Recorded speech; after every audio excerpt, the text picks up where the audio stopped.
línea jurisprudencial en el tema del sistema interamericano van a tener más dificultades, por ejemplo, para poder encontrar los argumentos jurídicos que sirvan de apoyo a esos patrones fácticos que todavía no he podido llegar allá y creo que hoy no vamos a llegar nunca allá. ¿Cierto? Ahora, si fuera en la Corte Constitucional es distinto. La Corte Constitucional en la parte, lo que diríamos la ratio decidendi, ¿se acuerdan? En la parte emotiva de las sentencias, incluso hay unas sentencias en que exagera, ¿cierto? Más cuando las proyectan los profesores del externado, que se van a 300 páginas citando a los autores más relevantes de todo el mundo, ¿cierto? Pero es muy interesante, por ejemplo, a mí es sumamente agradable. Al final las respuestas no son buenas, pero el marco teórico es espectacular. Ah, mentira, son buenísimas, son buenísimas. Como tengo el micrófono hoy. Bueno, ahora sí. La pregunta del niño es que veo que la tengo bastante enredada. A ver. Como no puede ser una pregunta boba. Abierta, sí. Entonces, el tema del proyecto de investigación que va a trabajar con algunas personas que están en esta sala, para nuestra dicha, es... Pero espérate que se me olvidó algo. Son 25 sentencias. ¿Cuántas personas se necesitarían para poder trabajar 25 sentencias del sistema interamericano? Que además en la parte emotiva, más que todo es narración de hechos. Cierro paréntesis, ahora sí. Entonces, el tema es el estudio de los controles que existen en el ordenamiento constitucional. Otra vez, espérate que me quede, otra vez. El tema de la investigación es el estudio de los controles que existen en el ordenamiento constitucional para el ingreso de tratados públicos, selección de carácter económico. Perfecto. Incorporación dentro del sistema interno. Yo tengo la tesis de que no hay controles, es decir, que los tratados aquí entran como perro por su casa. Sí. La pregunta de línea de investigación, para que no sea boba, o yo no sé si la que voy a hacer es boba, pero estoy tratando de que no sea muy boba, sería, ¿cuáles son los criterios hermenéuticos que emplea el juez constitucional con relación, o sea, al estudiar el ingreso de tratados públicos, con relación a los aspectos sustanciales? ¿Está muy mal? No entendí nada, pero va bien. No, sí, va muy bien. Lo que pasa es que antes de los aspectos sustanciales, para que no sean formales, para que no sea... Digamos que el juez analiza aspectos sustanciales y aspectos formales. Claro. Entonces la pregunta sería igual para lo uno y para lo otro. Sí, ¿cuáles son los criterios sustanciales? ¿Cuáles son los criterios hermenéuticos? Sí, yo le cambiaría por jurídicos, porque criterios hermenéuticos te sacaría al discurso de la interpretación, que tiene unos criterios autónomos e independientes. Y tal vez lo que haga el ejercicio, el ejercicio jurisprudencial lo que quiere es montar criterios jurídicos sin importar la herramienta que utilizó hermenéutica para llegar a ellos. Entonces yo por ejemplo, le quitaría la parte de hermenéuticos y le metería jurídicos. Y ahí hiciste lo que hizo Alfonso, y concretar la pregunta a un ámbito que lo tienen ustedes, que es manejable. ¿La conexión? Unirse a la videollamada. No sé, no. ¿Qué debo hacer? ¿Tú, Felipe? Debe dársele clic a algo ahí, pero... Sé de metodología, no de tecnología. Y no, de metodología no mucho. Jovencito, porque no se sienta verdad.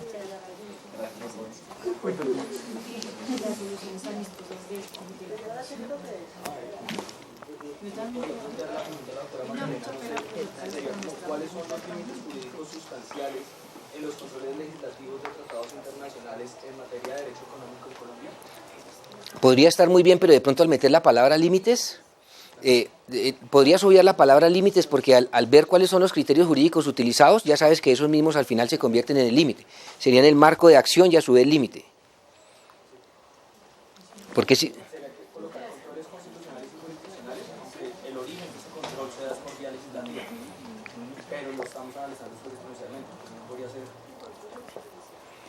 Sí, ahí lo estás concretando más, yo creo, pero eso es dele y dele hasta que la puedan... Incluso se pueden...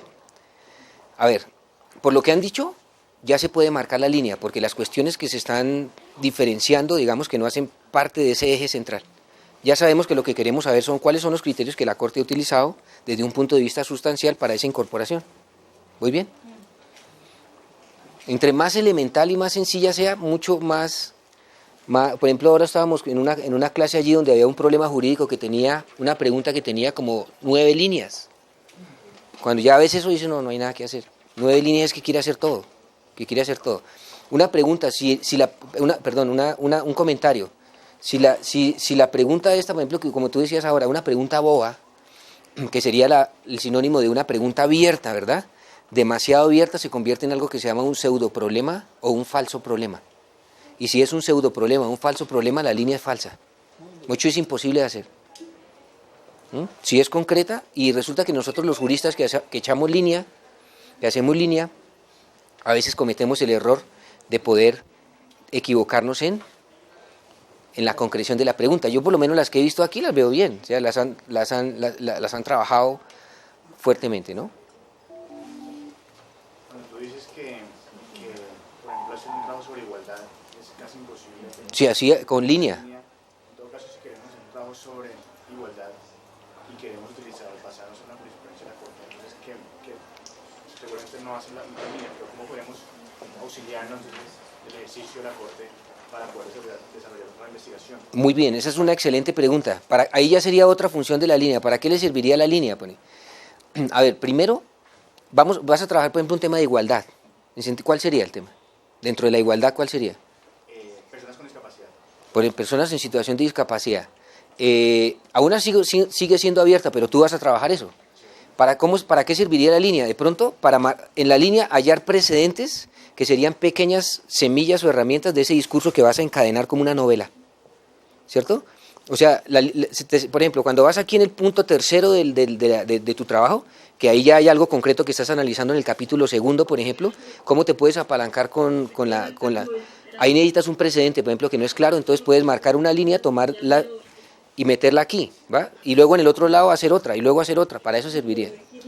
Si es que los precedentes no existen, porque a veces ya están ahí, ya son claros. Por ejemplo, ¿marcaría en línea ustedes cuando encuentran una sentencia que dice reiteración de jurisprudencia desde el año 92 hasta el 2014? Sí, se puede marcar la línea. ¿Necesitarías un equipo de 15 investigadores, por ejemplo, para llegar a eso? Ya podría decir, no, es que la subregla ya está. Eso es evidente. ¿Cuándo marco línea? Cuando esos interrogantes se mantienen. Cuando la Corte Constitucional, por ejemplo, dice el problema jurídico a resolver, ¿sí se han dado cuenta en la sentencia? Ahora hay sentencias que no traen problema. Dice uno cómo luego se engancha toda la parte, ¿cierto? El problema jurídico a resolver es este. Muchas veces está mal planteado desde el punto de vista investigativo. Otras veces está correctamente planteado, está bien concreto. Y a veces dice la Corte, el problema jurídico a resolver en esta sentencia es este. Y dice, ese ya lo he resuelto 14 veces. La subregla es esta. Traen. Nunca he dicho otra cosa diferente. Entonces ahí digamos, sí, ahí se puede hacer la línea haciendo lo que ustedes vieron en la lectura que se llama, como dice Diego López, la ingeniería de reversa. ¿Lo vieron? En la ingeniería de reversa. Pero bueno, yo creo que, no sé qué hora serán. 6:20. Avanzo un poquito, pero ahí les dejo una duda grande, ¿no? En la pregunta es donde es como si tuviéramos unas piezas de dominó puestas, ¿no? Si yo fallo en esa pregunta, luego toco la pieza y se van las demás. Tengo que ajustarla muy bien. De pronto los primeros debates de los grupos, que además deben ser volando, es para lograr ajustar la pregunta a una pregunta que permita ser manejable desde el discurso de la línea. Bien, vamos a suponer entonces que esto esto lo logré superar. Supongamos que esto se superó. Bien. Si eso se superó, que sería hacer la pregunta, luego tengo que pasar... Bueno, hay varias formas. Si seguimos la de la lectura,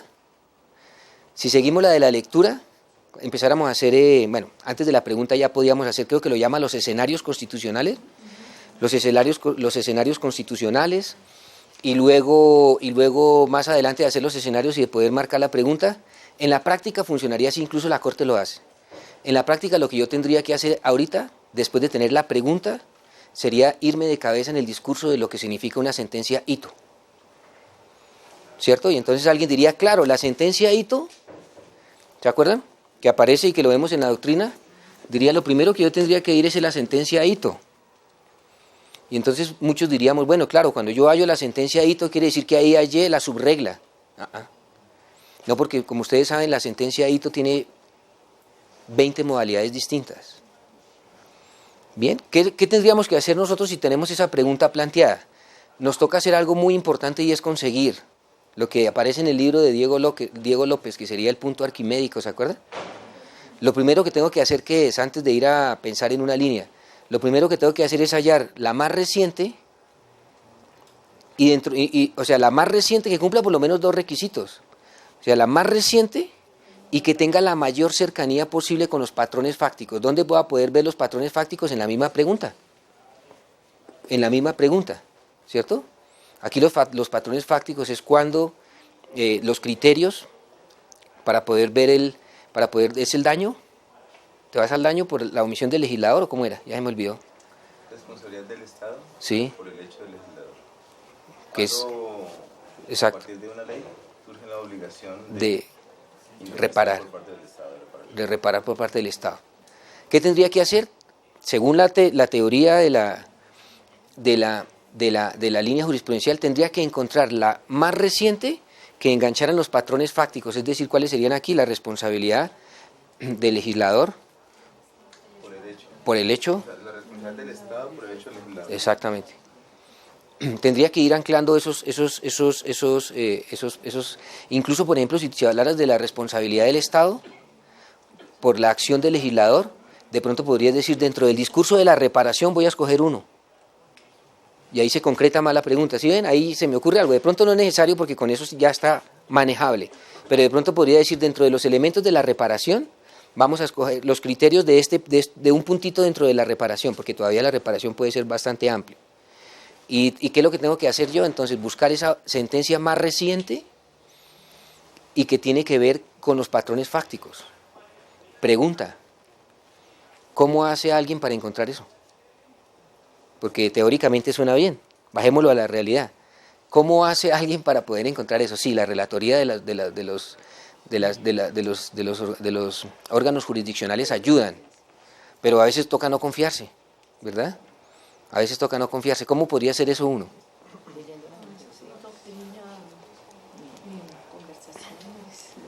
Eso, por ejemplo, que tú acabas de decir, eso es clave, lo que tú acabas, porque eso es una cosa es teórica, otra cosa en la práctica, ¿no?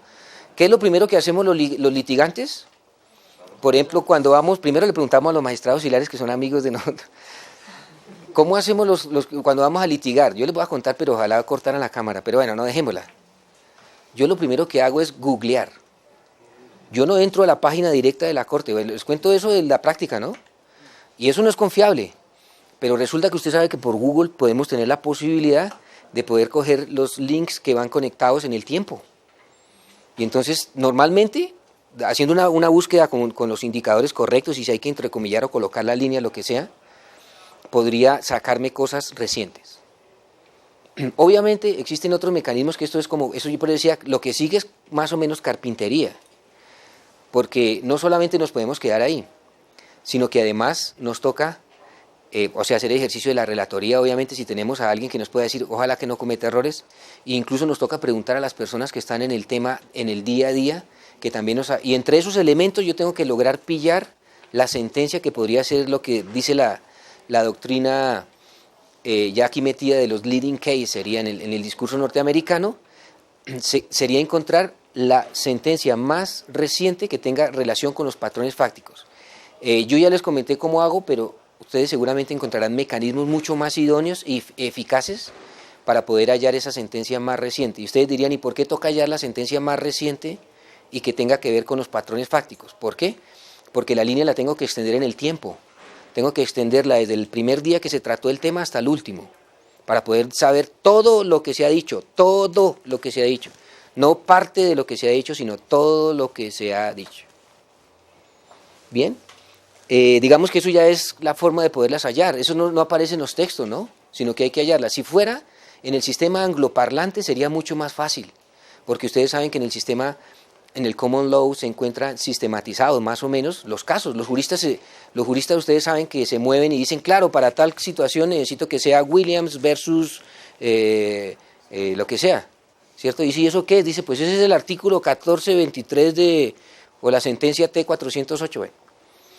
Pero nosotros nos toca hacer ese ejercicio. Acuérdense que es una figura, la del precedente, que en principio suena extraña para poderse incorporar dentro de un sistema, en principio codificado, ¿no? En un sistema de normas. Ahora nos encontramos inmersos en un actor nuevo dentro del discurso jurídico, bueno, hace décadas, pero que está ahí presente y que activista, o con un activismo, digamos, bien visto, nos genera unas fuentes del derecho que son dispersas de poderlas nosotros, digamos, poderlas conocer o poderlas hacer tangibles, porque existen muchos pronunciamientos.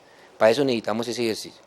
Si pillamos esa última sentencia, la más reciente y la que mayor relación tenga, ojo lo que estoy diciendo, la que mayor relación tenga con los patrones fácticos, porque si ustedes creen que una vez se monta la pregunta, vamos a encontrar sentencias que digan exactamente lo mismo, vamos a tener líos. ¿Por qué? Porque cuando estamos hablando del precedente nos toca saber qué significan casos idénticos, casos similares, casos semejantes. Porque resulta que entre las palabras que he utilizado existe una lejanía de ese núcleo. He dicho, el día que ustedes le peguen a un caso idéntico, ese día la sacaron del estadio porque ese es el precedente y ahí no nada que hacerle. Pero normalmente eso no existe. O sea, normalmente, bueno, hay casos en que sí, hay casos en que se puede fácilmente ver, pero muchas veces un pequeño matiz en los patrones fácticos del caso, en esos elementos, digamos, empíricos que aparecen ahí en ese referente que yo voy a utilizar, ese pequeño matiz ya me hace desencajar el discurso de otros puntos. Bien. Estamos ya, bueno, me toca correr porque ya son las y las y 40, las 6:30. Bueno. Ahí va. Es más, voy a echar el discurso así rápido, superficial, y como ustedes hicieron la lectura, más bien si quieren las dudas que ustedes vayan poniendo, yo las voy anotando a ver si se las puedo resolver en unos 15 días. Nos volvemos a reunir otro día. No, mentira. Bien, diríamos, vamos entonces a empezar a hacer carpintería. ¿Qué haría yo con ese punto arquimédico, con ese punto que sería la sentencia que tiene que ir en la parte final del discurso, en la línea del tiempo, y que además reúne la mayor cercanía con los patrones fácticos? Si nos pusiéramos a discutir sobre qué significa caso idéntico, caso similar, aquí se nos van hasta las 10 de la noche. Pero vamos a suponer que es el que más se acerque a los patrones fácticos. Una vez he tenido ese ejercicio de los patrones fácticos y esa sentencia, tengo que hacer lo que aparece ahí, que suena bien. Yo cuando dice que hay que hacer ingeniería de reversa, suena bien, ¿no? O reingeniería, no sé cómo aparece en la lectura. Ingeniería o reingeniería de reversa, no sé cómo es que... ¿En qué consiste eso? Por ejemplo, la Corte Constitucional en Colombia es bastante ordenada en ese campo. ¿Qué es lo que hace cuando saca una sentencia en el 2014? Trata en uno o dos párrafos irnos mostrando las sentencias anteriores. Y eso nos ayuda, pero no siempre ocurre lo mismo. A ver, me explico. ¿Para qué llegó yo a la última sentencia, la más reciente que tenga relación con los patrones fácticos? Porque yo en ella pretendo encontrar algo. ¿Qué pretendo encontrar? Una línea en el tiempo que me va a contar esa sentencia hacia atrás. ¿Cierto? Hacia atrás. Acuérdense que si ya fallé en los patrones fácticos, la historia que me va a contar esa sentencia es una historia diferente. Espere, profesor, que ya vienen los temas agradables. Se aburrió, pues es que como lo maneja todos los días. Si yo tengo la última sentencia, se supone que yo ahí tengo que encontrar la historia hacia atrás. Ahora, si la sentencia que yo encontré no tiene relación directa con mi pregunta, pues ¿qué importa esa historia que está hacia atrás y no tiene nada que ver? ¿Se dan cuenta lo importante de la pregunta? Y se dan cuenta lo importante de poder pillar esa sentencia más reciente que tenga los patrones fácticos lo más cercanos posibles, ojalá idénticos. Cuando un magistrado de la Corte utiliza una técnica argumentativa, en la gran mayoría de sentencias que uno ve, lo que utiliza es las partecitas que contienen a su tesis central y a lo que quiera llegar como respuesta. Sí. Uno puede entonces pensar en no solamente la sentencia más reciente, sino en las sentencias más recientes sobre las cuales se haga la inversa. O sea, porque es que ya te aumenta la pluralidad. Sí, señor, pero acabaste de colocar el botón en un tema que no se podía tocar por ahora, pero sí. Porque lo que tú estás tratando de decirnos al final es que existen 14 precedentes sobre el mismo punto, y además lo que acabas de decir ahora es que además que depende mucho de la argumentación que quiere utilizar el juez para llegar a una decisión. Y entonces acabas de hacer una de las críticas más fuertes que en este momento tumban el pedacito de estructura que yo había empezado a plantear. Porque yo tendría que reconocerte que tienes toda la razón. Pero hasta allá no podemos llegar todavía. Déjeme ir despacito, ¿listo? Y luego al final tú haces esa crítica y toda la construcción ¡buah!, se va al piso. Eso ocurre muchas veces. O incluso te adiciono algo adicional a lo que tú estás diciendo. A veces, por ejemplo, yo en el ejercicio de litigio hago digamos, el ejercicio de la línea jurisprudencial, mejor dicho, no.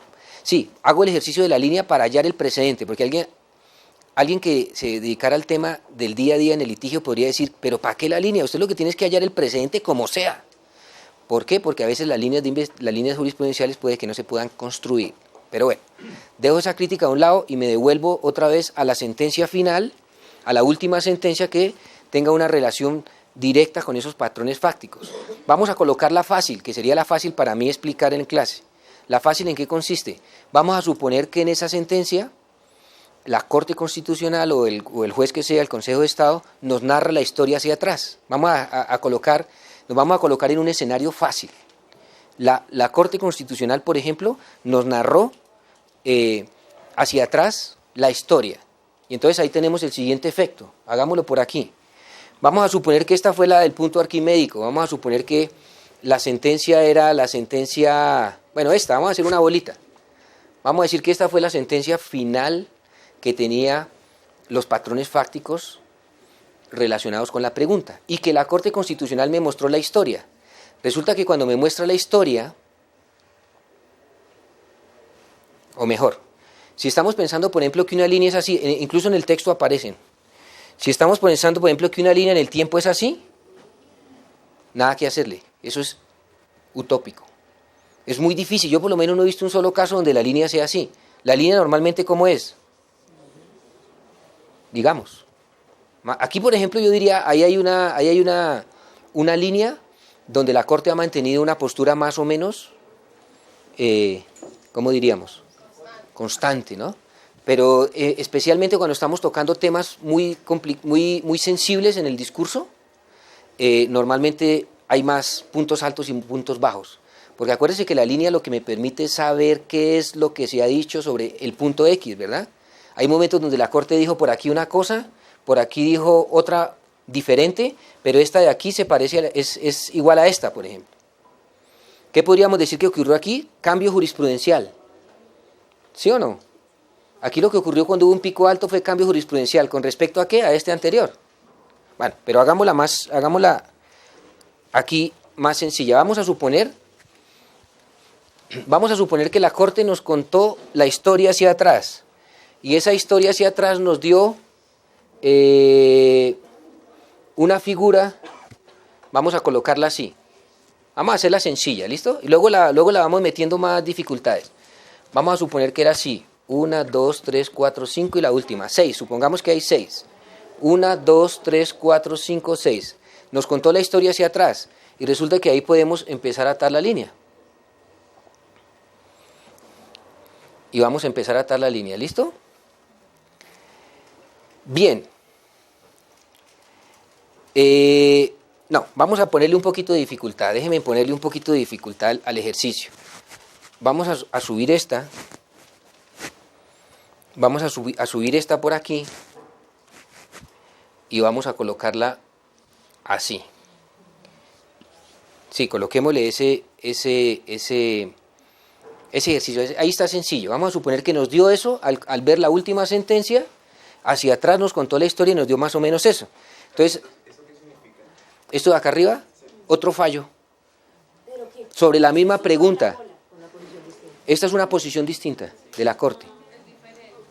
Sí, yo sé que lo de las bolas, ¿está muy feo? Ah, esa es una pregunta. ¿Será esta la sentencia de Ito? Aquí es un ejercicio sencillo. Esto que está aquí es otra sentencia de la Corte que tiene relación directa con la pregunta. Es más, ustedes podrían decir... ¿Diferencia de las otras?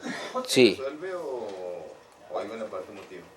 Algo en la parte emotiva e incluso en el resuelve. Y acabas de decir algo que también es problemático. Es posible que esta no esté en la línea que contó la última. Porque cuando puede estar hablando de reiteración de jurisprudencia no tiene en cuenta esta. Pero hagamos un acto de fe y supongamos que la Corte dijo que esta era la línea. Esta fue una diferente a todas las demás. Bien, entonces tú dices, ¿cuál es la sentencia de Ito? Entonces podría decir uno, ¿la que está arriba? ¿Quién sabe? Entonces tendrían que decirte, no, hay un problema. ¿Cuál es? Todas son hitos. Todas son sentencia Ito. Todas. Y entonces luego la sentencia Ito no es sinónimo de precedente. No. Error. Error grave en la utilización de la técnica. La sentencia Ito simplemente es la que pone un hito. O sea, pone un punto fijo a partir del cual se puede marcar la línea. En otras palabras, si pudiéramos colocarle apellido, diríamos que esta es la sentencia Ito fundante, ¿cierto? Esta se llama la sentencia Ito, ¿cómo diríamos? Consolidadora. Esta sería otra sentencia Ito consolidadora. ¿De cuál? De la fundante. Esta que está aquí arriba, ¿qué sería? Una sentencia Ito modificadora. Y esta última que está, esta que está aquí, ¿qué sería? Una sentencia Ito ¿qué? Modificatoria. Una sentencia Ito modificadora. ¿Modificadora de qué? De la que estaba antes, por la línea del tiempo. ¿Y esta última qué sería? Una sentencia, sería una consolidadora de esta, ¿verdad? Con los apellidos técnicos sería una consolidadora. A su vez esta es la sentencia última, que se denomina la sentencia final. ¿Se acuerdan cómo se denomina esta? Esta última sentencia, en sentido técnico, se llama la sentencia nicho citacional. Esa última al final es la sentencia nicho citacional. Creo que la palabra lo dice completo, ¿no? Es el nicho donde se citan todas. Por eso tiene que ser la más reciente. Esa es la sentencia nicho citacional. Es la sentencia Ito. Mire, es una sentencia Ito consolidadora.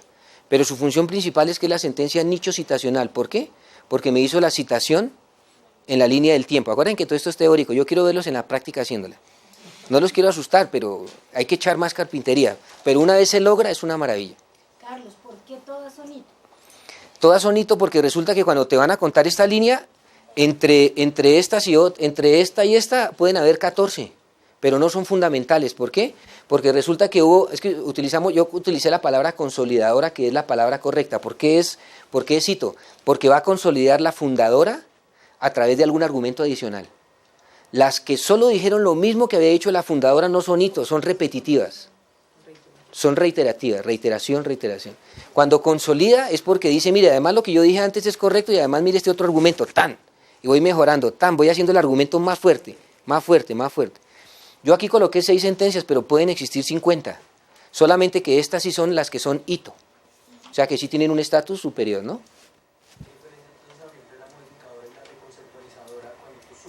¿Cuál es la reconceptualizadora? Esa sí no la conocía, pero suena bien. La modificadora segunda. Esta sería la modificadora. Esta sería la modificadora. Esta fue, es que siempre como vamos en la línea del tiempo hacia atrás, esta modificó a esta. Y esta modificó a esta. Por eso son modificadoras, aunque en el fondo del asunto tú podrías decirme que esta también es una consolidadora. ¿De cuál? De la que estaba atrás, pero no de la que estaba en el medio, en la historia, en la línea del tiempo entre ambas.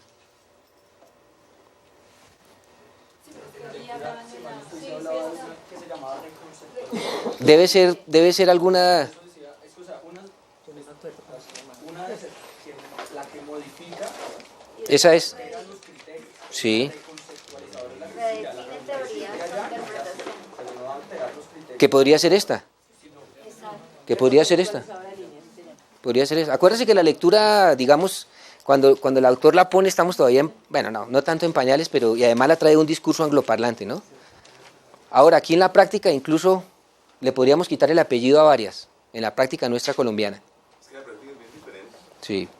Sí, no hay sentencias que solo repiten. Desde ese punto de vista, todas serían Consolidadoras. Y además es complicado, es decir, lo que yo encuentro complicado en la práctica, si me lo permites, es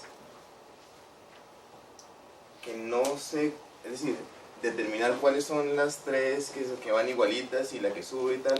Es que acabo de pasar en muchos factores. Pero terrible, yo por eso dije que iba a ser la facilita para quedar bien con ellos. Vale. Tú me empiezas a mover las bolitas y aquí nos podemos demorar. Tú, con que la subas un tricito, que es lo que ocurre en la práctica. No esa, ¿no?